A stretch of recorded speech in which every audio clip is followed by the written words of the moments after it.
17 myths about bodybuilding that you still believe.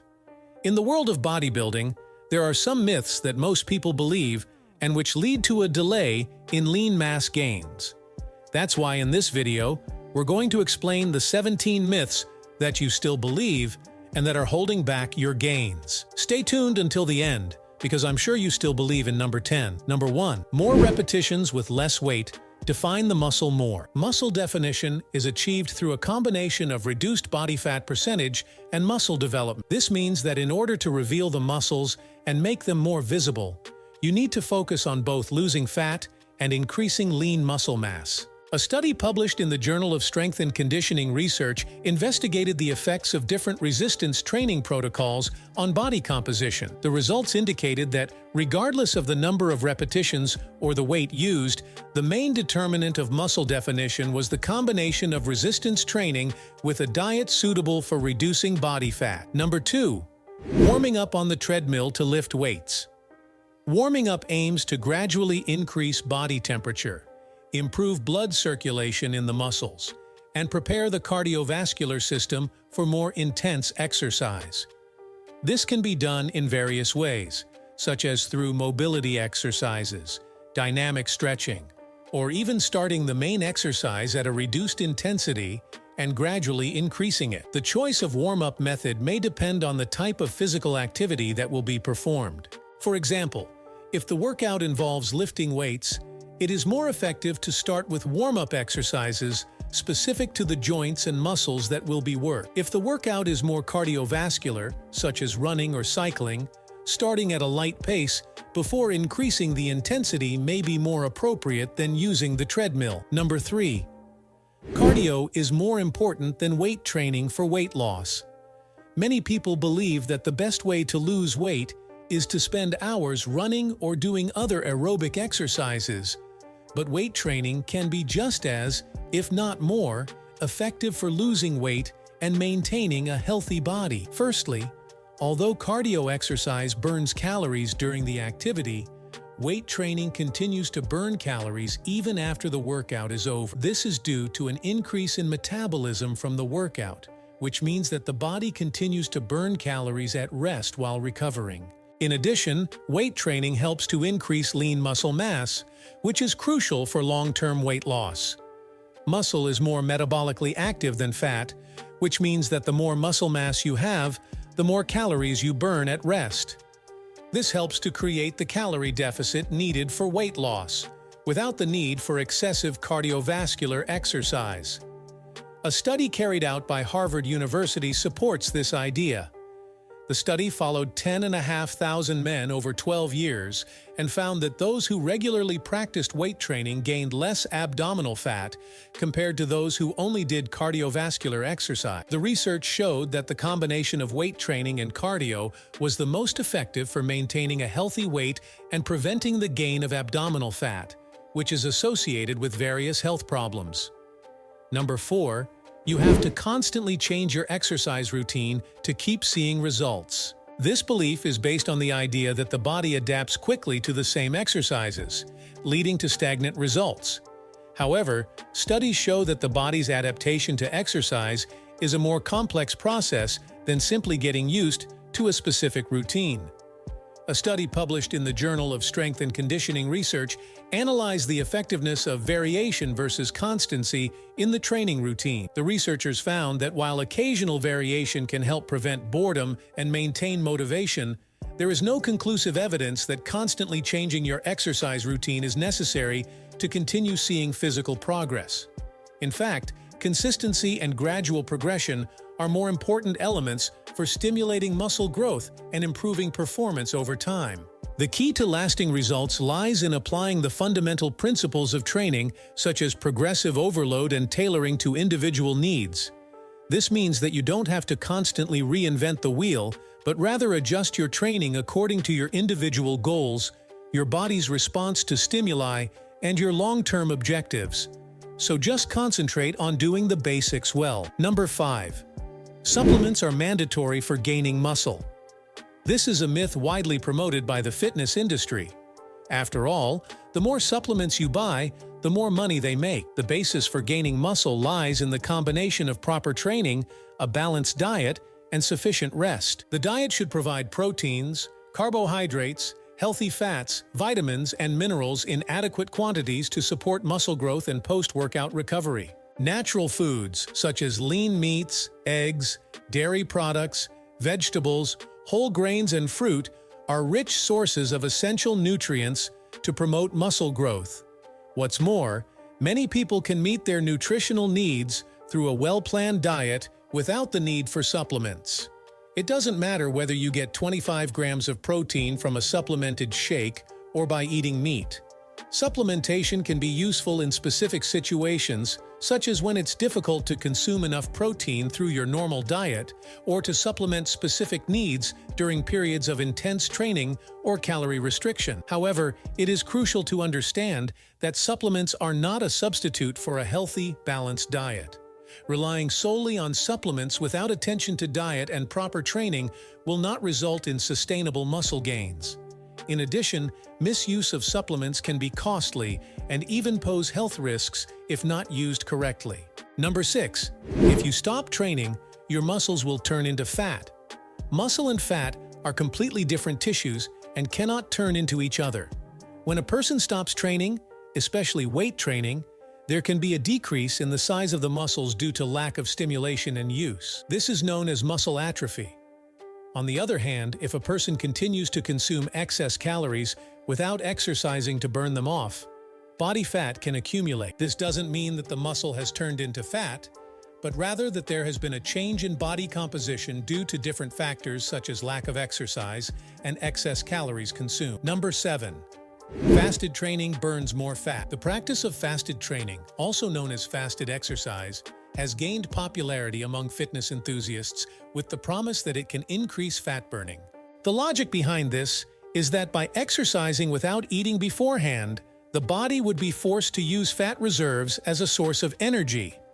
However, although there may be a temporary increase in fat utilization, fasted training is not necessary and may not be suitable for everyone. Why is this a myth?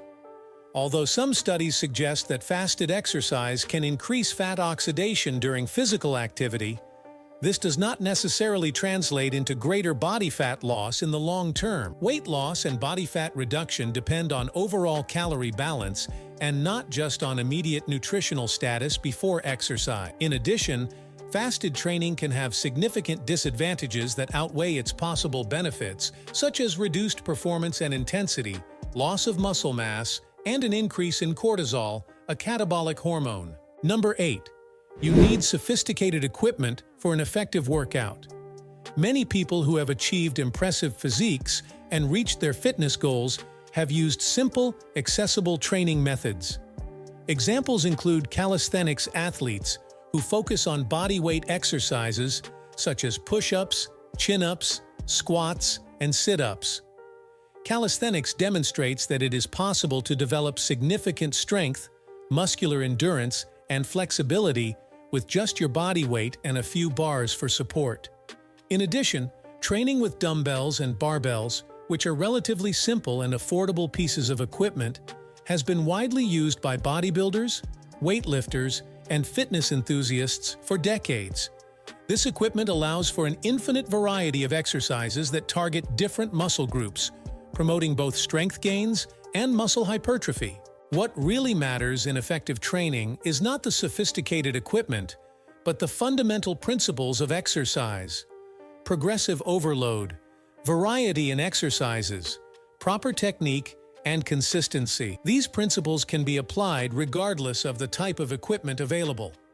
Adapting training to your individual needs, goals, and fitness level is much more important than relying on expensive machines or apparatus. Number 9. Pain is necessary for training to be effective. This concept, popularized by the expression "no pain, no gain," suggests that feeling intense pain after training is an indication that the workout was effective. However, this is not true and can lead to inappropriate and harmful training practices. Firstly, it's important to distinguish between normal muscle discomfort and intense pain or injury. Mild muscle discomfort or stiffness after a workout, known as late-onset muscle soreness, is common and can indicate that the muscles are adapting to new loads or exercises. However, intense or acute pain during or after training is not a sign of a successful workout. In fact, it can be an indication of injury or overload. Training with pain can lead to a number of problems, including muscle, joint, and tendon injuries. Intense pain can be a sign of tissue damage, which requires time to heal and recover. Ignoring the pain and continuing to train can aggravate these injuries, resulting in prolonged periods of inactivity and slowing down overall progress. In addition, the belief that pain is necessary for progress can demotivate many people. Excessively painful workouts can cause individuals, especially beginners, to abandon their exercise routines due to discomfort and fear of injury. Number 10. You have to spend hours in the gym to see results. Training for long hours is not only unnecessary, it can be counterproductive and even harmful. First of all, the effectiveness of training is not linked to duration, but to its quality and intensity. Studies show that shorter, more intense training sessions can be equally or even more effective than longer, lower-intensity workouts. A study carried out by the University of Tampa in Florida compared two groups of participants, one that trained for 60 minutes and another that trained for 90 minutes, both 3 times a week. After 8 weeks, both groups showed similar gains in muscle mass and strength, indicating that the additional time in the gym did not bring significant additional benefits. In addition, training for long periods can lead to overtraining, a condition in which the body does not have enough time to recover between workouts. This can result in fatigue, injuries, and even loss of muscle mass, as well as impairing overall performance. Rest and recovery are crucial components for muscle growth, and neglecting them in favor of prolonged sessions can be detrimental. Another important consideration is training efficiency. With the right methodology, it is possible to maximize the benefits of training in a shorter period of time. Techniques such as high-intensity interval training and resistance training with free weights are highly effective for building strength and muscle in shorter sessions. These techniques involve compound exercises that work several muscle groups simultaneously, providing a more complete and efficient workout. Number 11. You can reduce localized fat with specific exercises. Many people believe that by doing exercises that focus on certain areas of the body, such as sit-ups for the belly or exercises for the arms, they will be able to burn fat specifically in those regions.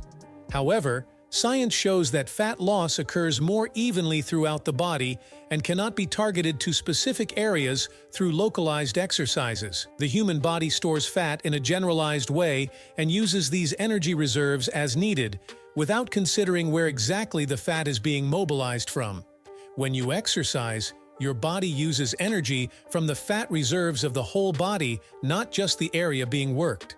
This means that doing hundreds of crunches may strengthen and tone your abdominal muscles, but it won't burn belly fat effectively. A study published in the Journal of Strength and Conditioning Research in 2013 investigated the effectiveness of reducing localized fat through specific exercises.